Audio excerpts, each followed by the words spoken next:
দর্শক আসসালামু আলাইকুম। পবিত্র ঈদুল আজহার শুভেচ্ছা, ঈদ মুবারক। ইতিমধ্যে চট্টগ্রাম নগরের যে প্রধান জামাত জমিউতুল ফালাহ ময়দানত প্রথম জামাত শেষ হয়ে এবং প্রথম জামাতের অংশ এই চট্টগ্রাম সিটি কর্পোরেশনের মেয়র এবং বিএনপির যে প্রয়াত নেতা আব্দুল্লাহ নোমান ওরফ সাইদ আল নোমান এবং অসংখ্য নেতৃবৃন্দ এবং পাশাপাশি চট্টগ্রাম বীর চট্টগ্রাম অসংখ্য সাধারণ মানুষ প্রথম ঈদের জামাতে অংশগ্রহণ করছে এবং ঈদের প্রথম অংশ জামাত শেষ হয়ে আর একটু হাতাবায়ুম চট্টগ্রাম সিটি কর্পোরেশনের মেয়র সহ অন্য যারা নেতৃবৃন্দ এসে তারা লাগে সবাই আপনারা হাতা হয়ে যায়।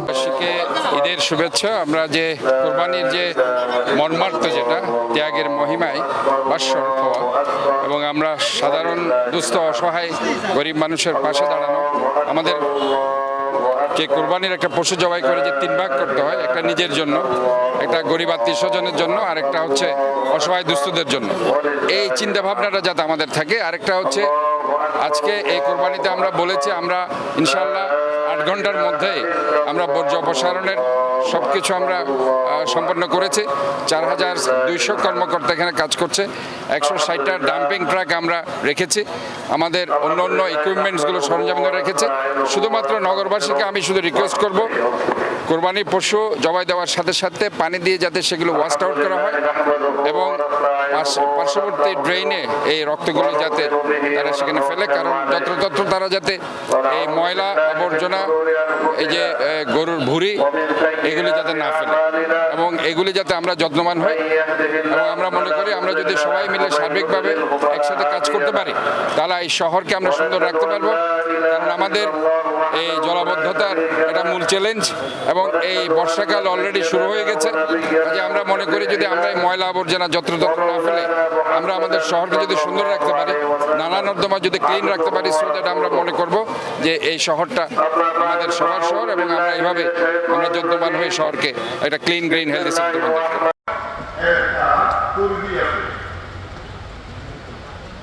যখন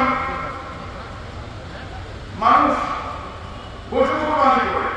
আজকে ঈদুল আজহা, আমরা চট্টগ্রামে জামায়াতুল ফালায় প্রথম ঈদুল আজহা নামাজ সেটা আদায় করলাম। ঈদুল আজহা মানে হচ্ছে একটি ত্যাগের ঈদ, কিছু হারিয়ে কিছু পাওয়ার ঈদ। আমরা কতটুকু হারাতে প্রস্তুত, আমরা কতটুকু ত্যাগ করতে প্রস্তুত, এই প্রশ্নটি আসলে প্রথমে রাজনীতিবিদদের করা দরকার নিজেদেরকে। কেননা সুবিধার রাজনীতি এবং লোভের রাজনীতি, অন্যায় দেখে নির্লিপ্ত থাকার রাজনীতি, এগুলো পরিহার করা আর ঈদুল আজহার মহিমায় নিজেকে মহিমান্বিত করে উদ্ভাসিত হওয়া, অনুপ্রাণিত হওয়া ত্যাগের রাজনীতিতে, এটি যেন আজকে আমাদের শিক্ষণীয় হয়। ঈদ শুধু উৎসবের নয়, অথবা শুধু একটি পশু কোরবানির জন্য নয়। এখান থেকে শিখতে হবে যে আসলে এখানে আমাদের কি প্রাপ্য, কি অর্জন হওয়ার কথা। তো আমি বিশ্বাস করি আমাদের ঈদুল আজহায় যেটা চিন্তা করা দরকার, আমরা কতটুকু হারাতে প্রস্তুত এবং কতটুকু হারালে আমরা কতটুকু পাবো আর কতটুকু পাবো না, সেটার চিন্তা না করে আমরা হারানোর জন্য রাজনীতি করতে চাই কিনা। আসলে এখানে একটি ডিপ মেসেজ আছে আমার, সেটা হলো আমি একজন তরুণ হিসেবে গত 34-54 বছরে যতদিন আমি দেখেছি, আমি ত্যাগের রাজনীতি খুব কম দেখেছি। এই জুলাই আগস্টে দেখেছি, 90-এর গণঅভ্যুত্থানে দেখেছি, 71 আমার দেখা হয়নি। কিন্তু তার স্পিরিটটা আমরা কিন্তু ধারণ করতে পারছি না। কেননা আমরা এই প্রতি ইভেন্টকে একটা ইভেন্ট মনে করি। এটা ত্যাগের জন্য যে এগুলো আমাদেরকে শেখানোর জন্য যে আমাদের আল্লাহ সুবহানাহু ওয়া তাআলা সৃষ্টিকর্তা আমাদেরকে বারবার রিমাইন্ডার হিসেবে পাঠান এই ইভেন্টগুলো, এই আমাদের রিচুয়ালসগুলো, আমাদের ঈদুল আজহাকে, সেটা কি আমরা অনুধাবন করতে পারি? আমার সেখানে প্রশ্ন।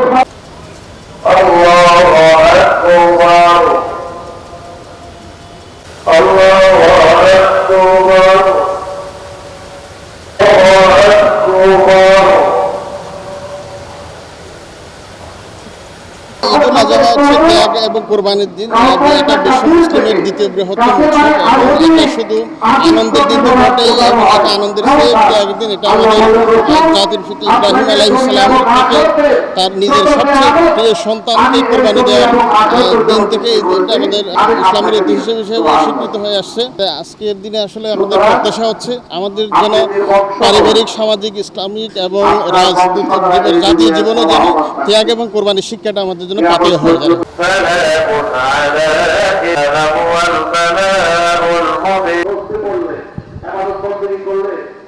আমল করলে আল্লাহ যে আমার বাড়িয়ে দেবেন।